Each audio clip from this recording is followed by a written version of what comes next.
Bismillahirrahmanirrahim. Assalamualaikum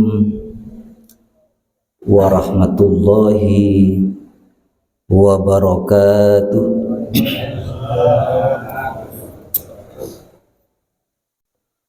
Bismillah.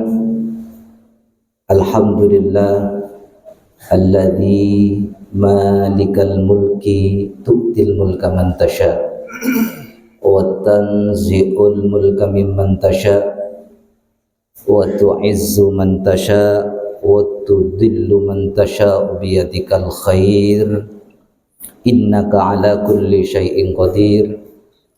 Allahumma salli wa sallim ala sayyidina wa maulana Muhammad Rasulillah wa ala alihi wa sahbihi wa man tabi'a sunnatahu wa jama'atah min yaumina hadha ila yaumil ba'thi wan nahdah. Amma ba'du. Sahibul afadil, para alim, para ulama, wabil khusus seluruh jajaran pengurus takmir Masjid Nurul Iman yang ada di lingkungan perumahan Kalipuro Asri, yang seluruhnya saya muliakan, para guru-guru ngaji, para asatil, tokoh-tokoh masyarakat, muslimin, muslimat, yang seluruhnya saya muliakan dan mudah-mudahan dimuliakan oleh Allah Subhanahu wa taala.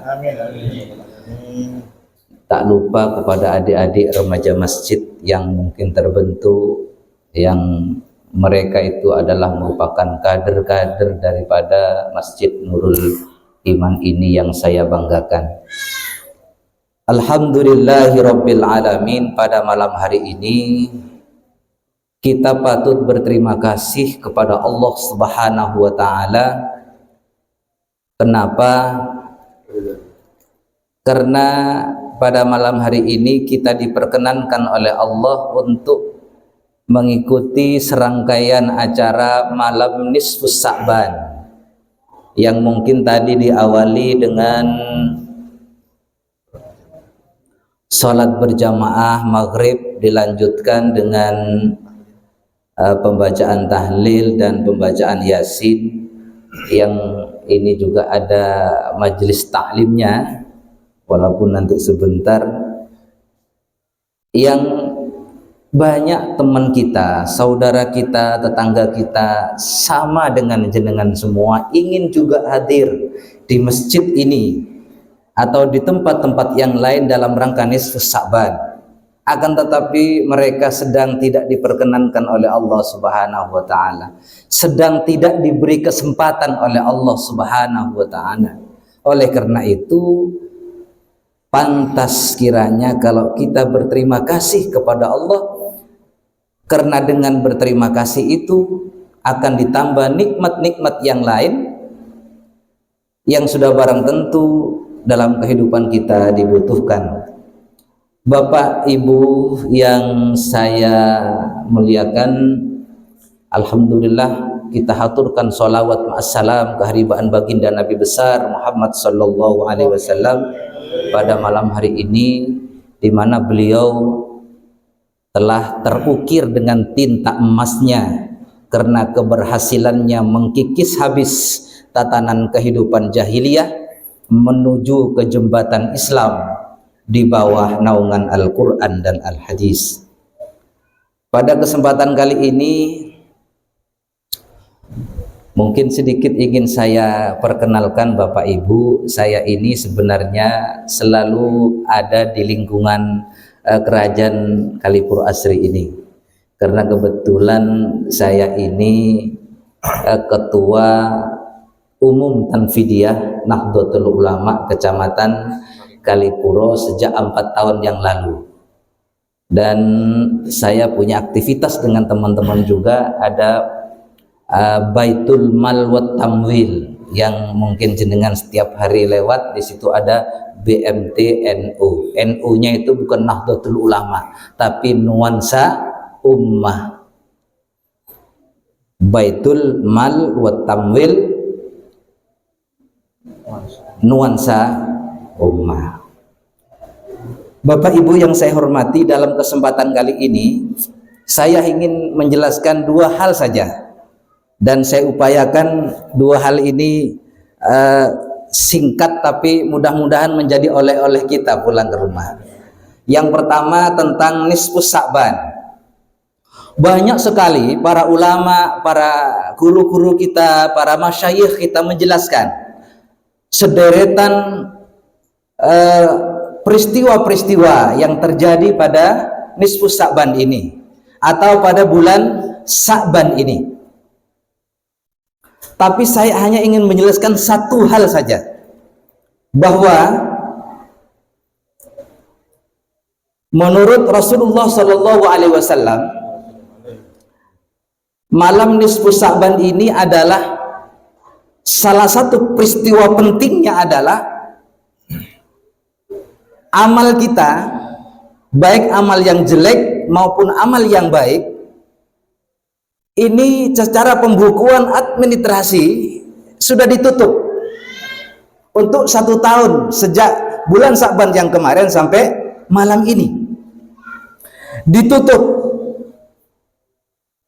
Tidak hanya ditutup, malam ini juga akan dihantarkan kepada Allah Subhanahu wa Ta'ala. Bagian penghantarnya itu namanya malaikat hafadhah, akan diaturkan kepada Allah Subhanahu wa Ta'ala, dan di situ Allah akan melakukan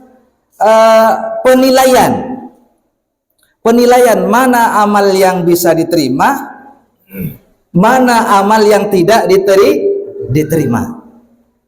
Kira-kira kalau saya mengajukan pertanyaan ke jenengan, ke hadirin semua, bahkan kepada ketua takmir sekalipun dan pengurus takmirnya, kalau saya tanya, kira-kira sampean sudah tahu ndak bahwa amal jenengan itu akan diterima oleh Allah Subhanahu wa Ta'ala?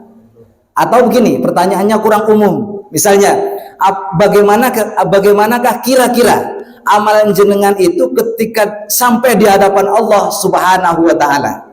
Ini pertanyaannya agak umum, bisa mengatakan tidak karena tidak pede, atau mengatakan iya karena yakin bahwa seluruh amal yang 1 tahun kemarin akan diterima oleh Allah Subhanahu wa Ta'ala. Kira-kira tahu apa tidak Bapak? Sampean tahu enggak kalau amal ini akan diterima atau tidak? Jawabnya rata-rata tidak tahu. Karena tidak tahu, maka saya akan bercerita tentang satu hal yang pernah diceritakan oleh Nabi Muhammad SAW kepada salah satu sahabatnya yang bernama sahabat Mu'ad. Sahabat Mu'ad ini pernah diceritai oleh Rasulullah SAW. Nah, dengan cerita ini jenengan nanti akan bisa menyimpulkan bahwa amal saya diterima atau tidak. Sampean sendiri akan bisa menilai, asalkan sampean sudah mendengar cerita ini. Ceritanya begini, Rasulullah SAW menjelaskan kepada sahabat Mu'ad bahwa Allah Subhanahu wa Ta'ala sebelum menciptakan langit 7 lapis, 7 tingkat langit itu, terlebih dahulu atau diawali dengan menciptakan 7 malaikat awwabun, 7 malaikat yang akan ditugasi untuk menjaga masing-masing pintu langit itu. Pintu langit pertama namanya, gelarnya Shahibul Ghibah, malaikat yang nginceng kita, ditugasi oleh Allah Subhanahu wa Ta'ala untuk menfilter amal kita, yang ketika malaikat hafadhah mengajukan. Jadi ketika mau berangkat ke langit itu menghadap Allah, ini yang pertama di pintu langit pertama. Begitu malaikat hafadhah ini membawa sekian amal manusia yang ada di bumi ini, di situ disortir, Pak. dipilah-pilih.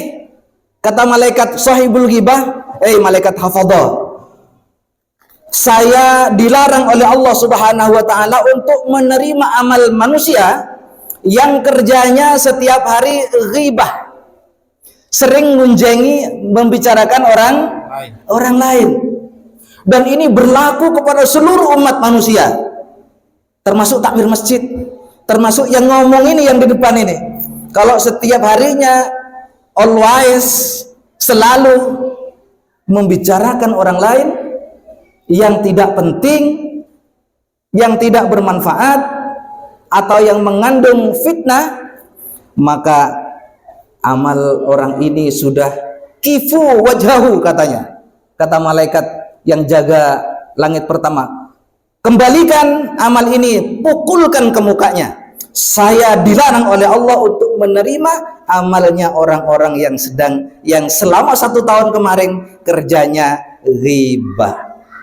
Langit yang kedua namanya Sohibul Fakhri, malaikat yang khusus menjaga, memfilter, menyaring amal manusia yang selama di dunia sering sombong.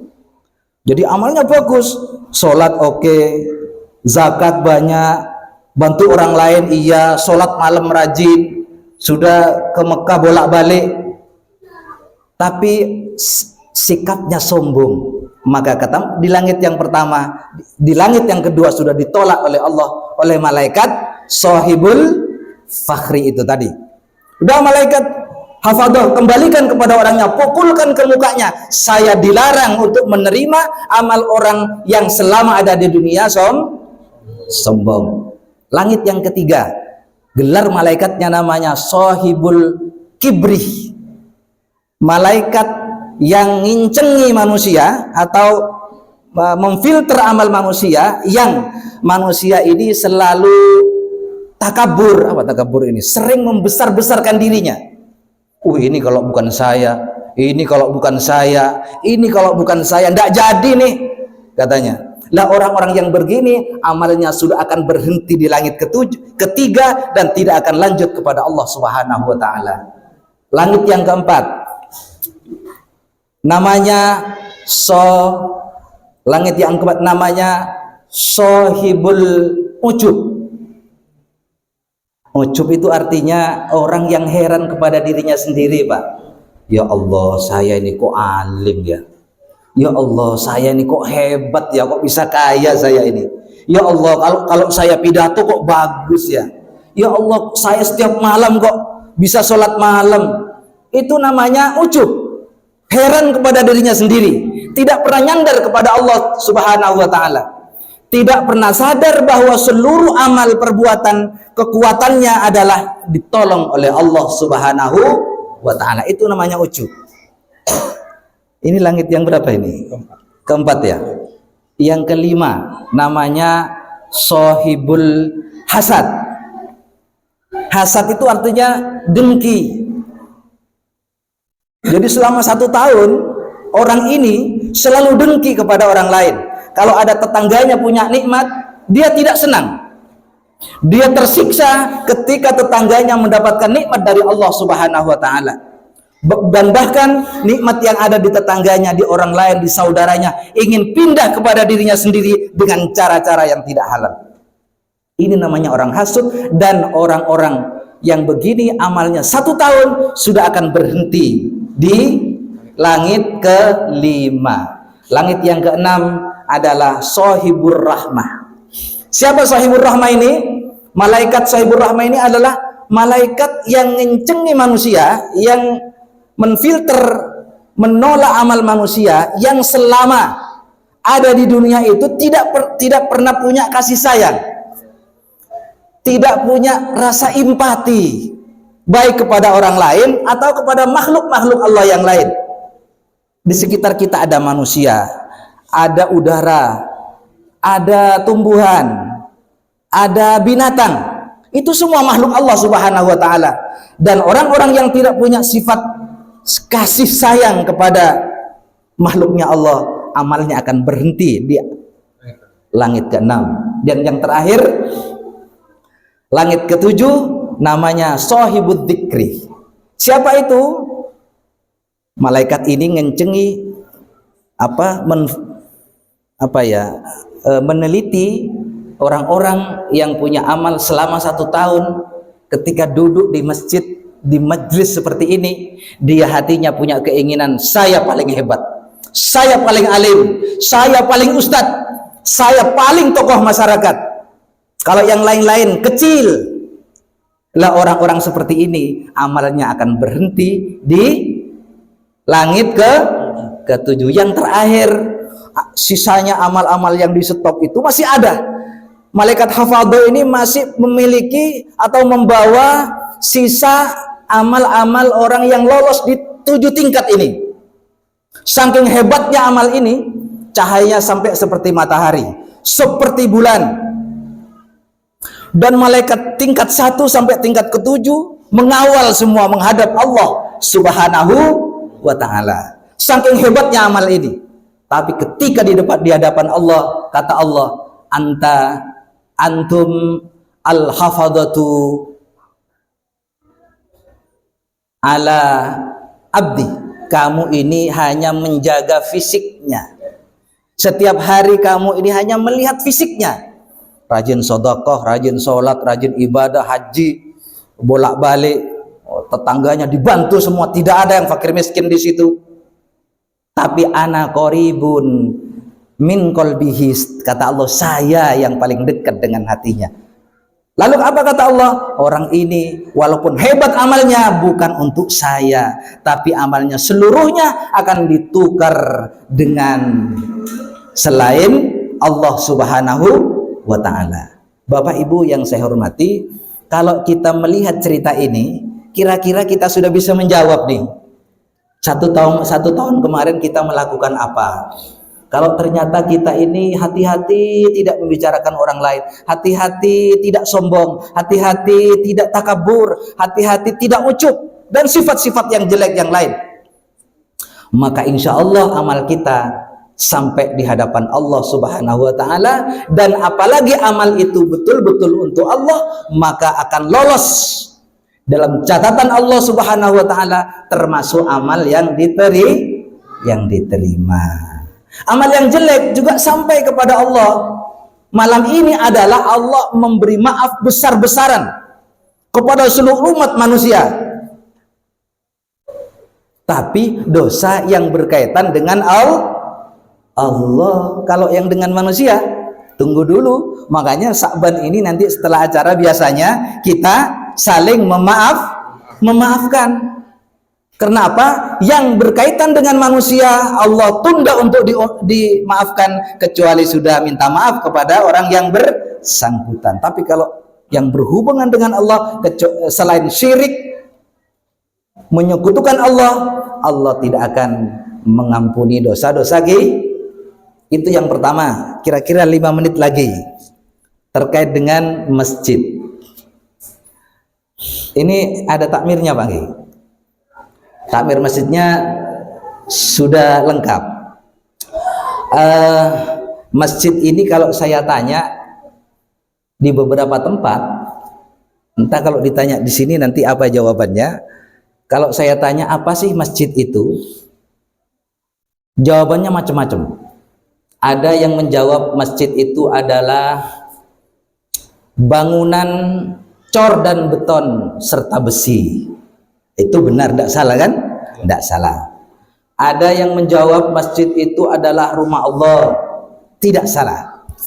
Ada yang menjawab masjid itu tempat beribadah, tempat sholat. Bahkan ada yang menjawab lebih khusus lagi, bahwa masjid itu tempat sholat Jumat. Kenapa jawab begini? Karena masjidnya hanya dipakai untuk sholat Jumat. Selain sholat yang lain, masjidnya tidak ada isinya. Yang ada muadzin, ngerangkap zikir, ngerangkap iqamah, ngerangkap imam, makmumnya tidak ada sama sekali. Biasanya di lingkungan seperti ini ketika ditanya apakah masjid itu, jawabannya masjid itu adalah tempat sholat Jumat. Bapak Ibu yang saya hormati, saya ingin, karena di NU itu ada LTMNU, Lembaga Takmir Masjid Nahdlatul Ulama. Saya ingin masjid itu kita kembalikan kepada fungsi asalnya. Jadi Rasulullah Shallallahu Alaihi Wasallam pada saat hijrah dari Mekah ke Madinah, lalu membangun masjid. Masjid itu untuk apa? Yang pertama, untuk melaksanakan serangkaian ibadah kepada Allah Subhanahu wa Ta'ala. Oke, berarti sudah benar.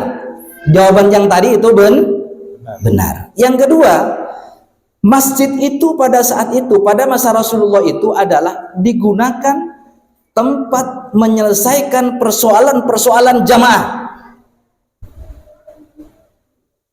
Apa saja persoalannya?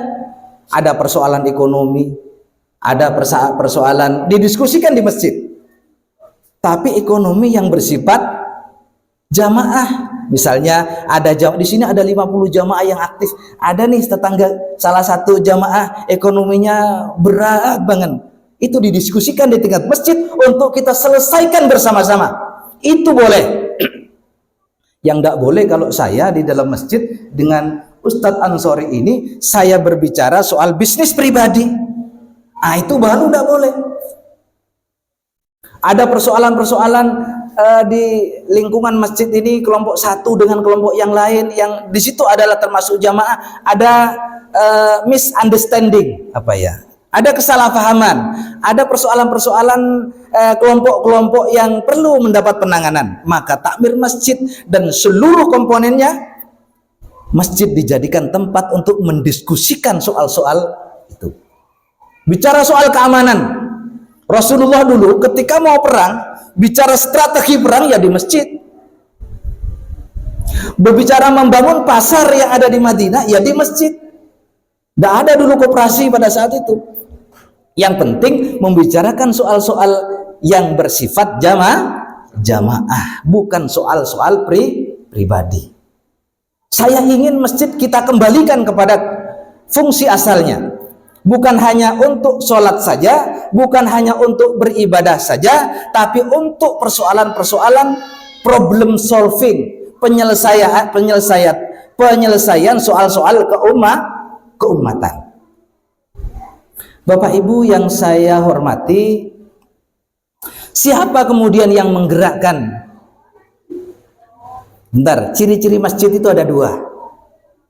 Ya, ciri-ciri masjid itu hanya ada dua yang disebut oleh Allah di dalam Al-Quran. Yang pertama, masjid itu untuk melaksanakan, digunakan tempat beribadah, satu. Yang kedua, masjid itu untuk mengelola zakat, infak, dan sedekah. Artinya ketika bicara infak, zakat, dan sedekah, ini persoalan ekonomi. Ekonominya namanya ekonomi keumatan. Makanya Rasulullah dulu itu kalau ada tetangga yang tidak masak, itu larinya bukan ke gudang mana-mana, tapi di sekitar masjid ada sebuah gudang yang di situ ada sembako. Rasulullah langsung memerintahkan kepada yang lain untuk diantarkan ke A, ke B, dan ke C untuk menyelesaikan persoalan ekonomi. Nanti soal bagaimana teknisnya saya siap untuk melatih teman-teman atau diskusi ya, melatih kok kepinteran kira-kira, diskusi dengan takmir masjid, dengan seluruh jajaran takmir masjid, bagaimana strategi memakmurkan masjid. Itu ciri-ciri masjid. Satu, untuk tempat sholat. Yang kedua adalah untuk mengelola zakat, infak, dan sedekah. Kalau ada masjid hanya dipakai untuk sholat walaupun bangunannya besar, maka boleh masjid itu dirubah menjadi musola. Karena tidak mencukupi syarat untuk masjid.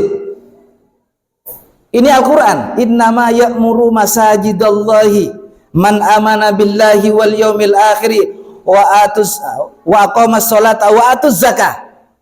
Coba masjid yang makmur itu ciri-cirinya ditempati oleh orang yang beriman, iman kepada Allah, kepada hari akhir, kemudian tempat sholat, dan untuk mengelola zakat, infak, dan sedekah. Al-Quran.